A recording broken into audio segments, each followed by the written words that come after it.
Welcome to the Altruistic Libertarian, advocate for a genuinely free society. I'm Anthony Wheeler, and today we complete our sequence on victimless vices, specifically prostitution. Men have paid for sexual favors for as long as humans have existed. In the earliest times, males who could offer females something of value, food, animal skins, baubles, received sexual favors in return. All this is quite natural. Robert Wright, in The Moral Animal, provides one of the keys to understanding the general human behavior that dominates most of our lives. He argues that evolutionary-driven genetic influences pervade human activity in subtle and not so subtle ways. Assuming that evolution actually takes place, that is, current biological forms have descended from previous ones, and that all life shares a common genetic structure, that human behavior is influenced by genetics. Take the human smile, for instance. Its form and meaning is universal across all cultures and peoples. Quote, "The smile appears on the infant's face between 2 and 4 months of age and immediately triggers a more abundant share of parental love and affection." Melvin J. Conner, an anthropologist, has recently completed a study of the smile and other forms of infant behavior in the Kungsan of Kalahari. As he began his daily observations, he was ready for anything, since the Kung youngsters are raised under very different conditions from those prevailing in Western cultures. Yet their smile is identical in form, appears at the same age as American children, and appears to serve exactly the same functions. Still more convincing is the evidence that blind and even deaf-blind children develop the smile in the absence of any known psychological conditioning that favors it. Unquote. Next assumption, that all organisms strive to reproduce themselves, that the behavior of individual organisms impacts their relative success or failure, resulting in more successful behavioral strategies being passed along, and finally, that we accept humans as part of nature, then we can conclude that men and women tend to pursue behavioral strategies that enhance their chances for reproductive success. Quote, "Passions for life and sex are built into us, hardwired, pre-programmed. Between them, they go a long way toward arranging for many offspring with slightly differing genetic characteristics, the essential first step for natural selection to work. So we are the mostly unconscious tools of natural selection, indeed its willing instruments.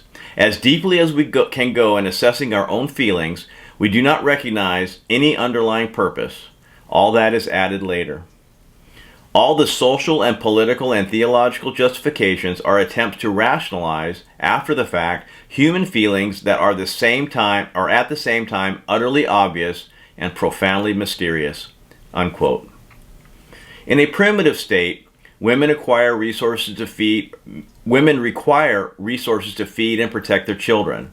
They favor men who possess wealth and status, as they are more likely to effectively support their children. She, in turn, will provide such men her intimate company. She never has to doubt whose child she bears. It's always hers. Unquote. Have we forgotten that the president is the alpha male of the tribe, and the alpha male gets the youngest and the most nubile females with or without foreplay? It's like that with chimps, gibbons, and even presidents of the United States. What the alpha male wants, the alpha male gets. It was Evelyn Lincoln, JFK's secretary, who reported having to beat women off with sticks. Does it count as sexual harassment if women are harassing the president for sex? Let's be honest about this. Why do you guys want to be president? It's not for the rubber chicken dinners. Anyone who has ever watched women falling all over one another to date fat, middle-aged moguls should have no doubt about the desirability of the president's penis. "Power is the ultimate aphrodisiac," said Henry Kissinger, and he wasn't even as cute as Bill Clinton. Unquote. Men want to mate with attractive women. They gain access to such women by obtaining wealth and status, and trading it essentially for their intimate favors. Men often doubt the child's paternity, and may never know for certain. These fundamental genetic drives manifest themselves in modern society in a variety of demonstrable ways. Rock stars and dictators have no trouble obtaining pliant female companionship even when they look like Keith Richards or Manuel Noriega.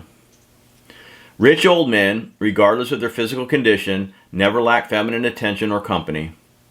Successful middle-aged men routinely ditch their faithful first wives and abandon their family in order to obtain trophy wives, younger, beautiful women attracted to the men's relative wealth and status. Middle-aged losers with no money and no prospects spend most of their nights alone.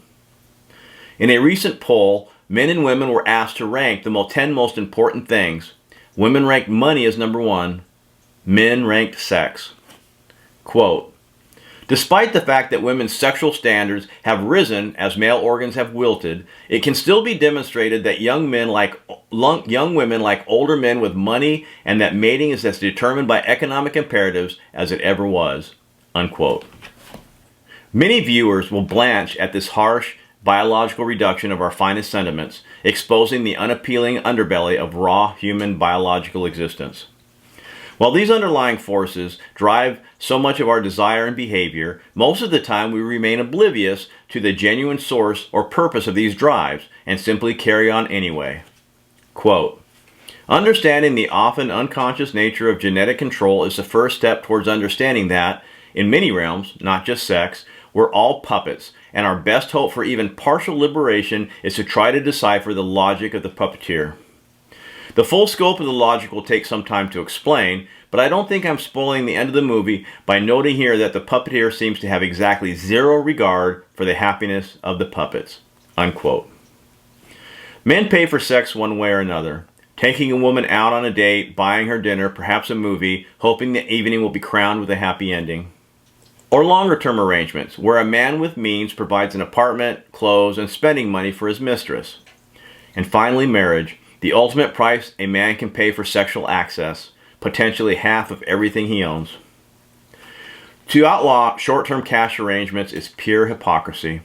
Consenting adults should be able to engage each other under any terms they desire. Doing so hurts no one. Those who object to this behavior can refrain from engaging in it, write letters to the editor, or register the disapproval in every legal way. In any case, they needn't concern themselves with how other adults spend their time in private.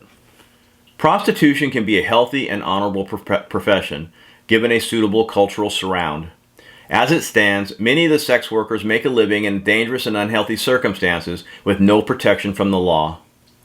Many of them walk the streets, where they can be assaulted and intimidated and sometimes murdered without repercussions to the perpetrator.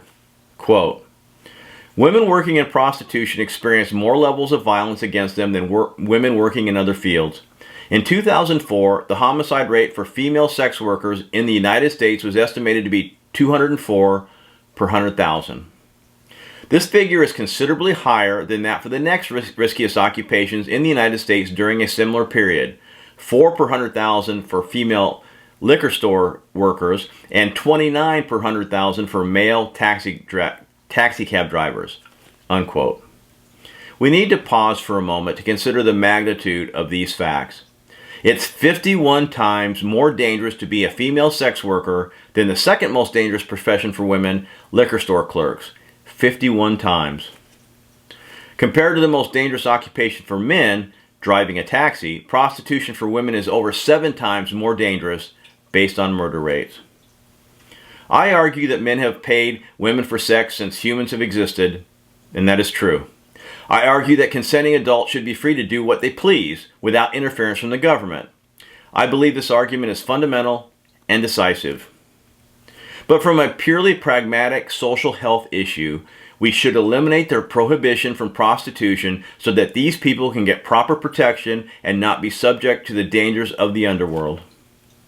Legalizing a practice that is purely natural for those who engage in it and completely harmless for those who don't would allow the sex workers to get off the streets and into respectable establishments where their safety can be assured, as well as anyone's, and their health managed in order to protect them from disease and their clients from spreading it. Well, that concludes our show for today, and this concludes our sequence on victimless vices. Next time we begin our examination of the proper role of government.